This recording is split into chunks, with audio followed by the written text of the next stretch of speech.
Il est 13 h, bonjour à tous, merci de votre attention. Tout de suite les titres à la une de l'actualité. La ministre d'État, ministre des Affaires étrangères, Kandia Camara, était hier l'invité spécial du Mandela Day en Afrique du Sud, journée célébrée en mémoire de Nelson Mandela tous les 18 juillet pour honorer son héritage et les valeurs qu'il a portées. À l'occasion, la ministre ivoirienne Kandia Camara a visité les pensionnaires d'un hôpital de Pretoria. On en parle en ouverture de cette édition. Lutte contre les violences basées sur le genre, 268,5 milliards de francs CFA seront décaissés par le Millennium Challenge Corporation pour soutenir la Côte d'Ivoire dans le cadre de cette lutte. Une convention a été signée entre les représentants du programme américain et le ministère de la Famille, de la Femme et de l'Enfant. On en parle également dans cette édition. Depuis le début de la guerre en Ukraine, il sort rarement de son pays, mais aujourd'hui, le président russe Vladimir Poutine est en visite à Téhéran, en Iran. Une visite pour rencontrer les dirigeants de la République islamique et participer à un sommet tripartite sur la Syrie. Voilà pour l'essentiel. Bonjour à tous et merci de nous suivre. Tous les 18 juillet, les Sud-Africains se souviennent de l'homme qu'a été Nelson Mandela, leader de l'ANC et figure charismatique de la lutte contre l'apartheid. Hier, 18 juillet, la tradition a été respectée par la nation arc-en-ciel. La journée internationale Nelson Mandela a été donc célébrée et la ministre d'État, ministre des Affaires étrangères, Kandia Camara, est l'invitée spéciale de cette célébration à Pretoria. À l'occasion, Kandia Camara s'est rendu dans un hôpital pour justement apporter le soutien du gouvernement ivoirien aux pensionnaires. Michel Digré depuis Pretoria. Nous sommes à Atteridgeville, à quelques encablures de Pretoria. C'est à l'Eraton Hospice que la ministre des Affaires étrangères a passé la journée dédiée à Nelson Mandela.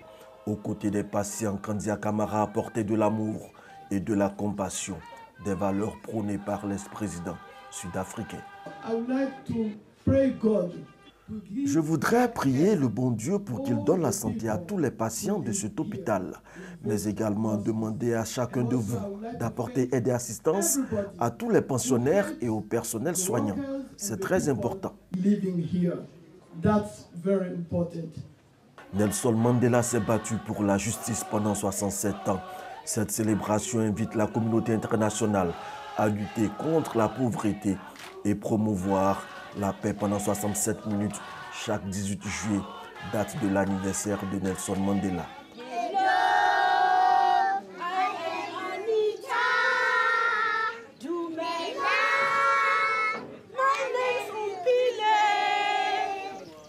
Après cette cérémonie, Kandia Camara et son homologue sud-africain ont présidé la rencontre ministérielle pour faire le point de la coopération bilatérale, mais également préparer la visite d'État du président Alassane Ouattara en Afrique du Sud. Cette rencontre bilatérale sera l'occasion pour nos deux pays de dresser le bilan de notre coopération et d'exploiter de nouvelles perspectives susceptibles de réactiver et de renforcer davantage notre partenariat. Cette visite d'État commence ce 20 juillet et va certainement booster les échanges économiques entre les deux pays. Ici en Côte d'Ivoire, lutte contre les violences basées sur le genre. Nous le disions à l'instant dans les titres. Le Millennium Challenge Corporation, programme américain, accompagne par une aide financière importante la Côte d'Ivoire. Dans le cadre de cette lutte, ce sont 268,5 milliards de francs CFA, 5 millions de francs CFA qui seront décaissés par le MCC pour soutenir la Côte d'Ivoire dans ce combat. À cet effet, une convention a été signée entre les représentants du programme américain et le ministère de la Famille, de la Femme et de l'Enfant. Le reportage est signé Didier Nguessan.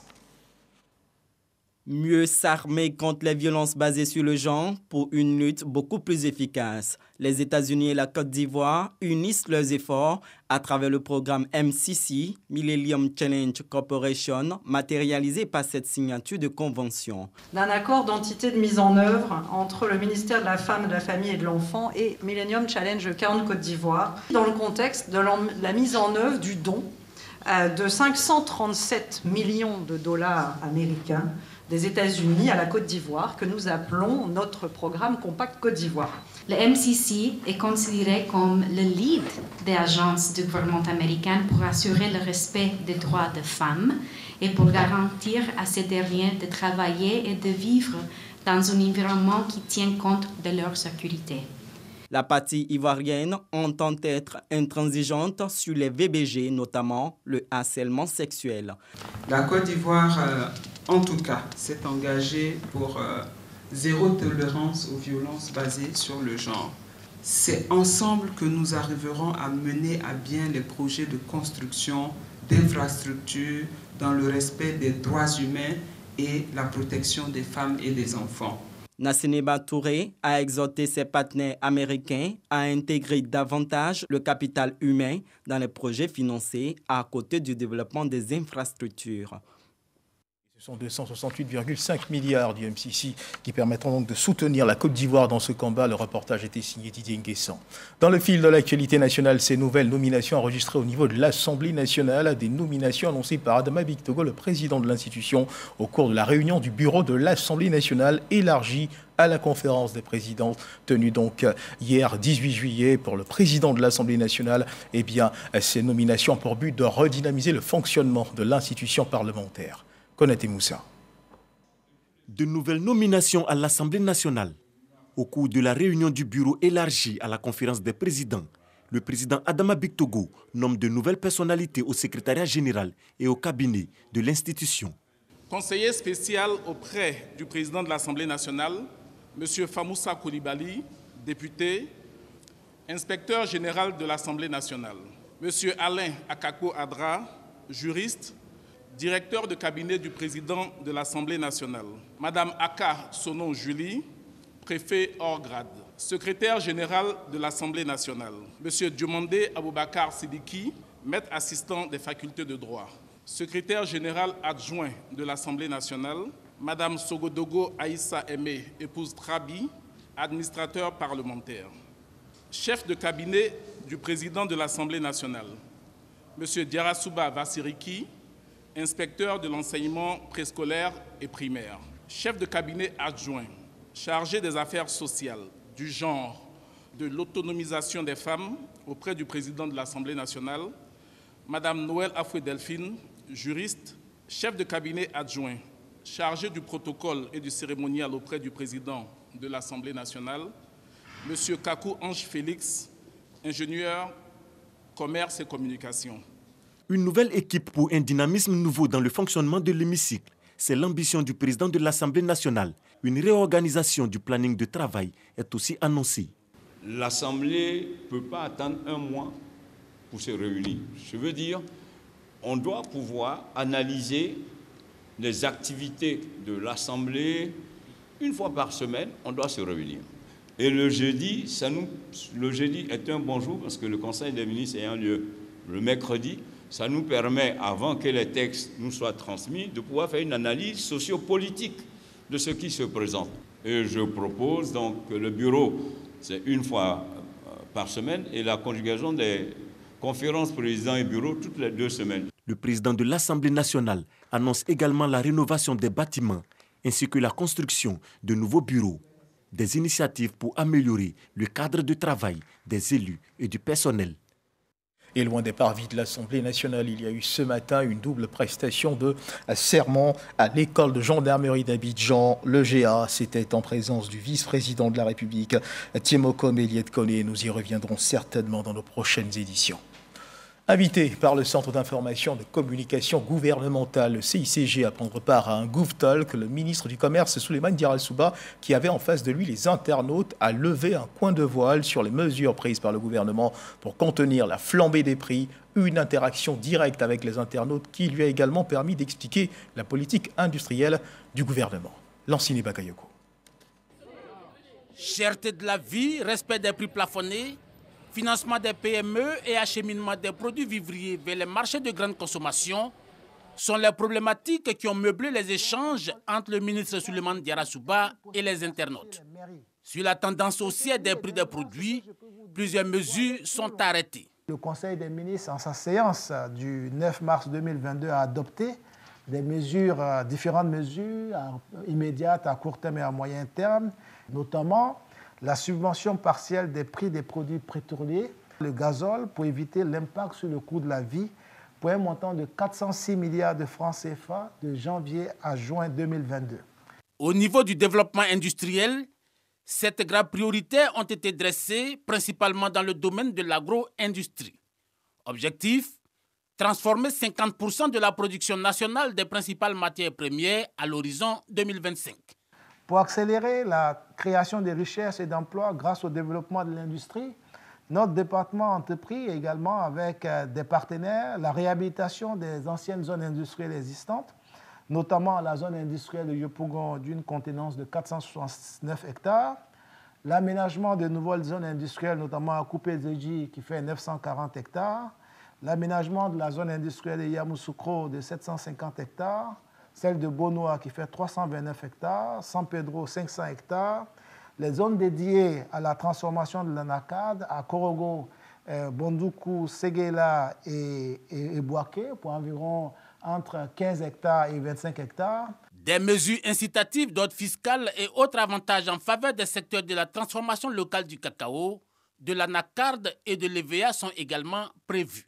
Pour les PME, Suleiman Diarasouba annonce le lancement en septembre prochain des activités du guichet unique du développement des entreprises qui, dans son fonctionnement, apportera une solution globale aux préoccupations des PME.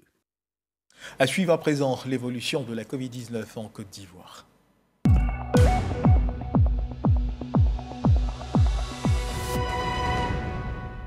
Le ministère de la Santé et de l'Hygiène publique de la couverture maladie universelle a enregistré hier, lundi 18 juillet 2022, 33 nouveaux cas de Covid-19 sur 345 échantillons prélevés, soit 9,6% de cas positifs, 83 guéris et 2 décès. À la date du 18 juillet 2022, la Côte d'Ivoire, notre pays, compte donc 84 616 cas confirmés, dont 83 565 personnes guéries, 808 décès et 243 cas actifs. Le nombre total d'échantillons est de 1 567 145. Le 17 juillet 2022, 234 415 doses de vaccins ont été administrées, soit un total de 15 258 522 doses du 1er mars 2021 au 17 juillet 2022. Plus de 15 millions de doses donc de vaccins ont été administrées. On vient de le dire à l'instant, plus de 7 millions de personnes sont vaccinées contre la maladie. En vue d'accroître la population de personnes vaccinées contre la Covid-19, le ministère de la Santé,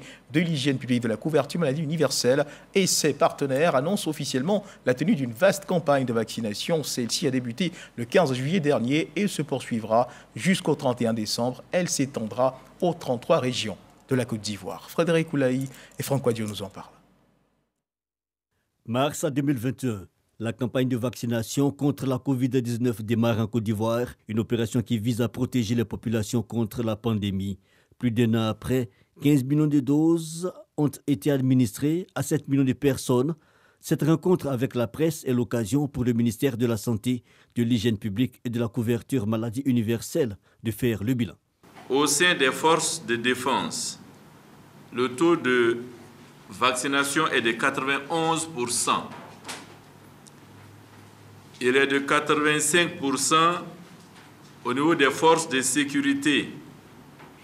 Le personnel de la santé est vacciné à 50%, 14% pour les enseignants et pour les patients porteurs de pathologies chroniques, 5%. À Abidjan, l'épicentre de la maladie, sur la tranche de la population de 12 ans et plus, 42% ont été déjà complètement vaccinés. Ce taux de vaccination qui varie en fonction des couches socio-professionnelles, notamment celui du personnel de santé, estimé à 50%, qui ne laisse aucunement indifférent les journalistes. Ce n'est pas parce qu'ils sont agents de santé que rapidement, ils vont aller se faire vacciner. Vous voyez que dans certains pays amis, au niveau même de l'Europe, les agents de santé, ils font même des grèves pour ne pas se faire vacciner. Donc de 1%, pour ça, nous sommes passés maintenant à 50%. Dans cet élan, un autre défi est à relever. Parvenir à 70% du taux de couverture nationale, soit 20 millions de personnes vaccinées d'ici la fin de l'année. À cet effet, le directeur du cabinet adjoint du ministre de la Santé annonce une vaste campagne de vaccination qui s'étendra du 15 juin au 31 décembre 2022.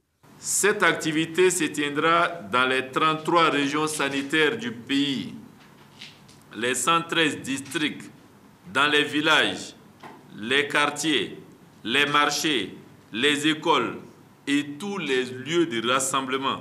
Cette campagne concerne les personnes âgées de 12 ans et plus. Pour cette campagne, le ministère veut axer la lutte pour la vaccination sur la tranche des plus de 12 ans. Il convient de rappeler, par exemple, que 67% des personnes sont complètement vaccinées dans le district d'Abobo-Ouest et 33% dans l'intérieur du pays. L'athlète internationale ivoirienne Muriel Aouré, via sa fondation, fait un important don en équipement au centre de santé du village d'Aoué, situé dans le district sanitaire d'Anyama. Ce don d'une valeur de 30 millions de francs CFA vient renforcer et améliorer la prise en charge des malades de cet établissement sanitaire. Elle s'est également engagée à accompagner le gouvernement dans la politique de logement. Des initiatives ont été prises en vue d'offrir un toit décent aux populations. Frédéric Oulaï, Godefroy Kambawa. Aoué est un village de la commune d'Anyama dans le district d'Abidjan. Au nombre de ses infrastructures de base, un centre de santé composé de dispensaires et de maternités.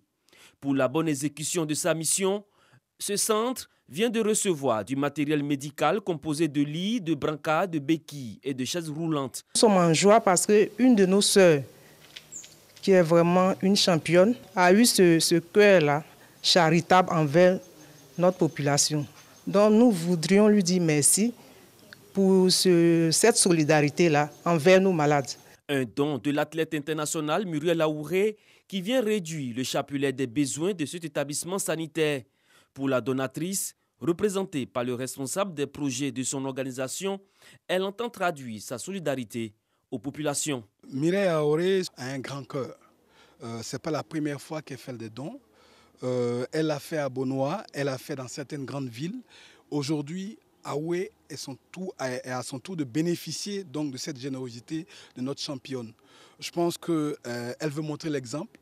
D'ailleurs, c'est pourquoi vous allez voir des stades ici où des jeunes filles seront donc mobilisées et suivies pour permettre à ce qu'elles puissent prendre leur place dans la société. Parce qu'en réalité, une jeune fille qui est bien éduquée, qui est bien suivie, est un potentiel donc pour la communauté. Offrir un mieux-être aux populations, Muriel Aouré s'est engagée dans un projet dénommé « Un foyer, un toit ». Il s'agit pour elle d'accompagner l'initiative du gouvernement en matière de logement. Ce projet bénéficie de l'appui de l'ambassade du Brésil et de plusieurs partenaires financiers. En matière de protection de l'environnement, les cacaoculteurs ne veulent pas rester en marge de ce combat. Ils décident donc de s'y engager. Voyons cela avec Jean-Marc Djedji.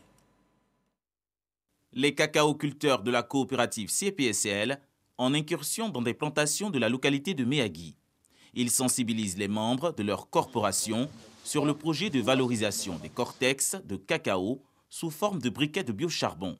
Une solution pour la préservation de l'environnement. Les charbons que nous venons de mettre en place, à force de détruire la forêt ivoirienne, nous avons pensé à ralentir cela en mettant des charbons biologiques à base de cortex de cacao. Et cela va permettre à nos parents producteurs de ne plus défricher la forêt ou bien de ne plus encore chercher du bois pour venir faire le feu.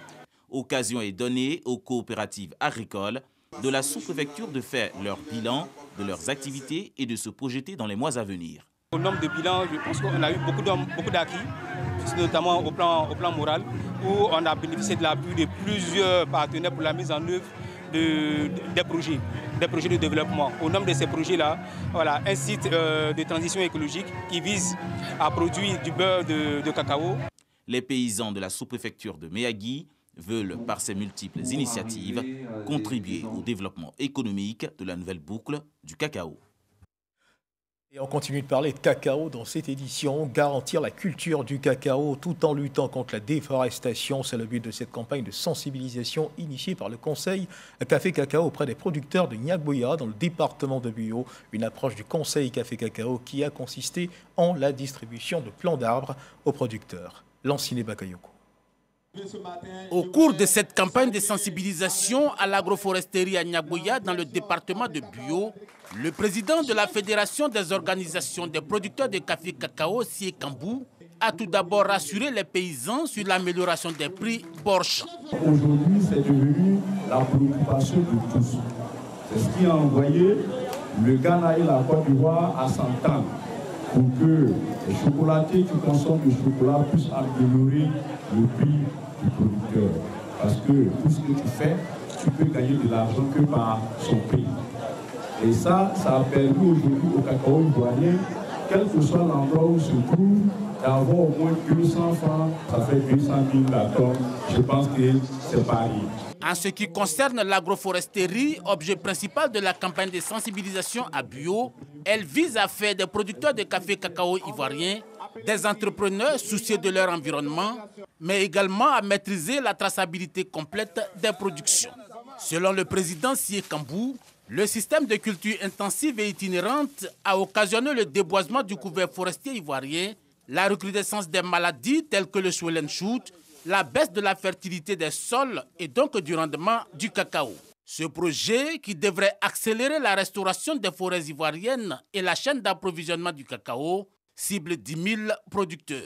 La Côte d'Ivoire compte plus de 900 000 producteurs de cacao qui occupent 48% de surface de culture, selon le dernier recensement général du Conseil Café Cacao.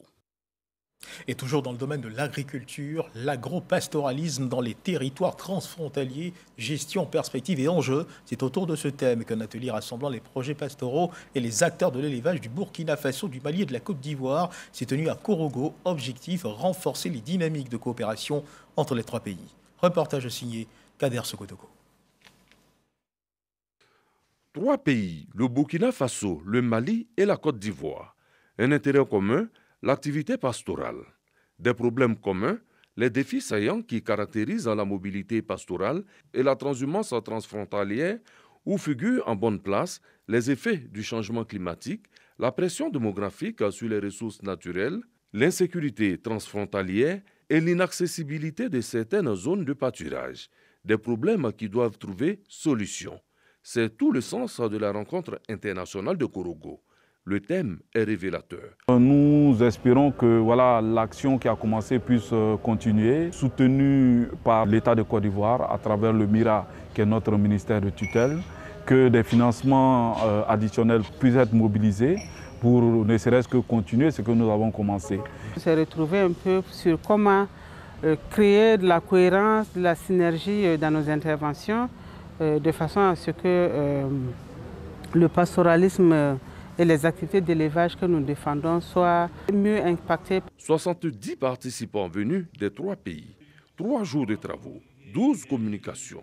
Tout est mis en œuvre pour aplanir les difficultés. Les différentes présentations qui ont été faites ont permis à tout un chacun de tirer les leçons y afférentes et de partager ensemble le communiqué et la feuille de route présentée par les organisateurs. Nous avons vraiment porté des réflexions sur la mobilité des animaux dans l'espace. Nous avons relevé des pistes de réflexion et aussi également fait des recommandations que nous portons réellement à l'autorité compétente pour que des actions idoines soient trouvées. L'atelier de Korogo a bénéficié du soutien de nombreux partenaires. Propas 2, Predip, Pepissao, RBM, Acting for Life, Care International, MOPS et Prodiata. Au bout, une activité agro-pastorale rentable dans l'espace Escabo, Sikasso, Korogo et Bobo Dioulasso.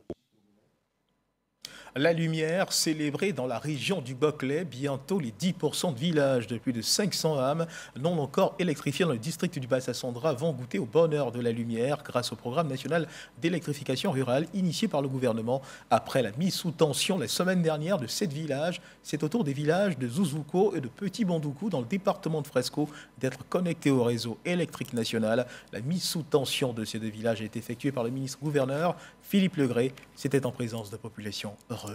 Sam Conan pour le reportage. On vit dans le noir, il n'y a pas courant, il n'y a rien. Souvent, c'est les torches. Les lampes pétrole aussi peuvent finir. Quel jour on peut avoir courant dans notre village? Eh bien, ce jour est bel et bien arrivé.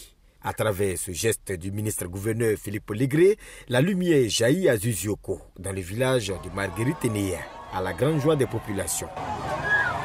À ça, on a envoyé courant là. C'est pourquoi je vais montrer ça, ce qu'on faisait avant 50 ans là, on va jeter ça aujourd'hui. Avec couleur maintenant on a marché, mais avant, ce qu'on était avant là, on va jeter ça. Tellement que la joie est dans mon cœur, il y a tellement longtemps, et ça a arrêté en bas de suis lumière, je suis très contente. Aujourd'hui, nous rendons grâce à Dieu pour ce qu'il vient de nous faire. Tout le monde ne voit pas ça, mais nous, on a reçu. Comme à Zuzioko, Philippe Ligré a répété le même geste à Petit Bondoukou, donnant ainsi la lumière à ce village. De la lampe tempête à la lumière, à l'électricité aujourd'hui, c'est un grand chemin qui a été parcouru. Et grâce au président Ouattara, nous sommes venus donc donner la lumière. C'est une série de mises en lumière de villages. Il nous reste encore une vingtaine de villages qui doivent bénéficier de lumière. Après ce village, il y aura des campements et tout ça, pour que toutes les régions du district autonome du Bas-Sandra, comme la région du Boclé, bénéficient de la lumière à tous les niveaux.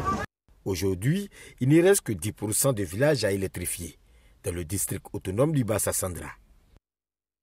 Fini donc le règne des lampes tempêtes dans ce village. 52 entreprises retenues pour la qualité de leurs produits et de leurs services ont été primées au cours de la cérémonie officielle marquant la 7e édition du label des consommateurs africains. Cette 7e édition a été placée sous le parrainage du ministère du Commerce, de l'Industrie et de la Promotion des PME. C'était au Sofitel, au Télivoire. Espérance Jacalé, Jean-Louis Bambo. Au total, 52 candidatures d'entreprises retenues dans 19 différentes catégories pour la 7e édition du label des consommateurs africains. Le label des consommateurs africains est un programme qui vise à promouvoir l'excellence, l'innovation sur la base de critères bien définis. Toute entreprise, peu importe sa taille, peut participer au label. La sélection se fait naturellement. La première étape, c'est un sondage auprès des populations ivoiriennes qu'on écoute. Premier critère, rapport qualité-prix. Deuxième critère, satisfaction des produits. Et troisième critère, notoriété et distribution. Ce programme vise à garantir la qualité des produits et services fournis pour le bien-être des consommateurs. C'est une grande joie, une fierté pour nous de voir nos efforts être ainsi récompensés. Nous disons merci aux Ivoiriens qui nous ont élus. Nous leur promettons de toujours travailler à leur satisfaction entière. Notre credo, c'est de faire de la qualité à moins de coûts, afin de toucher toutes les couches de la population. Dans le secteur du matelas qui est très concurrentiel en Côte d'Ivoire, remporter ce prix-là une deuxième année consécutive, c'est dire l'importance et le sérieux qu'on met dans la qualité de nos matelas pour permettre aux Ivoiriens de bien dormir tout simplement. Pour le ministère du Commerce qui assure le parrainage de cette cérémonie, le label des consommateurs africains contribue à amplifier les actions du gouvernement en matière de lutte contre la vie chère et de promotion de la bonne gouvernance. Faire la promotion des produits et services ivoiriens sur la base des critères de rapport qualité-prix, d'attractivité et de satisfaction s'inscrit dans la vision de son Excellence, M. Alassane Ouattara, d'œuvrer à la réalisation de la souveraineté alimentaire. L'agroalimentaire, l'électroménager, la santé sont entre autres les secteurs d'activité auxquels appartiennent ces entreprises primées lors de cette 7e édition du label des consommateurs africains. L'excellence également célébrée à Bingerville, une journée d'excellence et de mérite qui s'est tenue récemment au Centre technique des arts appliqués de Bingerville. Les meilleurs élèves de cet institut des arts ont été récompensés pour leur performance au cours de l'année 2021-2022. Nous y reviendrons dans nos prochaines éditions, mais du côté de Touba, notons également que les élèves de l'inspection de l'enseignement préscolaire et primaire IEP de Touba ont été célébrés pour leurs bons résultats. Suivons ensemble ce compte-rendu de Evoué.